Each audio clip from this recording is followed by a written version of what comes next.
1 दिसंबर की रात मोक्षदा एकादशी। पानीपत के सिवा गांव की ठिठुरन भरी इस रात में किसी को यह अंदाजा भी नहीं था कि गांव की एक शिक्षित शांत दिखने वाली महिला 4 मासूम जिंदगियों की मौत बन चुकी है। पुलिस के खुलासे के बाद गांव में सन्नाटा है और डर भी, क्योंकि इस बार किसी अनजान अपराधी ने नहीं बल्कि घर की ही बहू बेटी ने बच्चों को निशाना बनाया था। कहानी शुरू होती है पूनम से। बीएड में टॉप करने वाली, शिक्षित, शांत, हर किसी से प्यार से बोलने वाली पूनम, लेकिन उसके भीतर एक ऐसी दरार बन चुकी थी जो धीरे धीरे खून की प्यास में बदल गई। पुलिस जब घटनाओं को जोड़ने लगी तो एक कड़वा सच सामने आया। पूनम उन दिनों को चुनती थी जब एकादशी पड़ती थी। 1 दिसंबर को जब 6 साल की विधि गायब हुई, परिवार को नहीं पता था कि उस दिन मोक्षदा एकादशी है और साइको किलर पूनम अपने अगले शिकार की तलाश में है। पड़ोसियों के मुताबिक वह कई दिनों से अजीब हरकतें कर रही थी। कपड़े जला देना, पानी पर सिंदूर डालकर घंटों देखते रहना, अचानक चुप हो जाना और फिर हंसना। लेकिन सबसे दर्दनाक घटना 19 अगस्त की रात की है। पूनम अपने चचेरे भाई दीपक के घर रुकी थी। रात में उसने 10 साल की जिया को अपने पास सुलाया, जैसे एक बुआ प्यार करती है।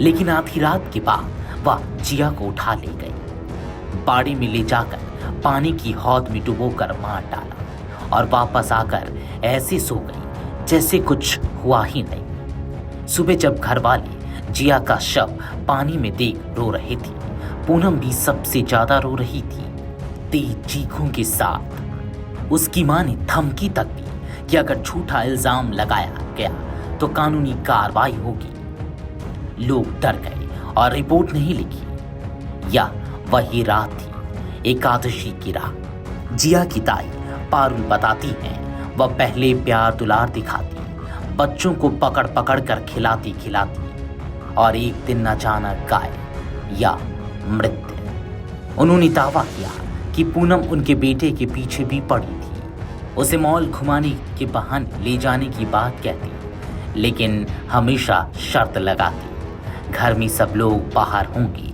तभी चलेंगे। एक दिन ऐसा प्रोग्राम बना भी, लेकिन कैंसिल हो गया और शायद इसी वजह से पारुल का बेटा बच गया। पारुल से पूछे जाने पर कि शुभम और ऋषिका की हत्या के दिन एकादशी नहीं थी, उन्होंने कहा हो सकता है उस दिन मौका ना मिला हो। वह और बच्चों को भी निशाने पर रखती थी। यह बयान गांव में सनसनी फैला देने वाला था।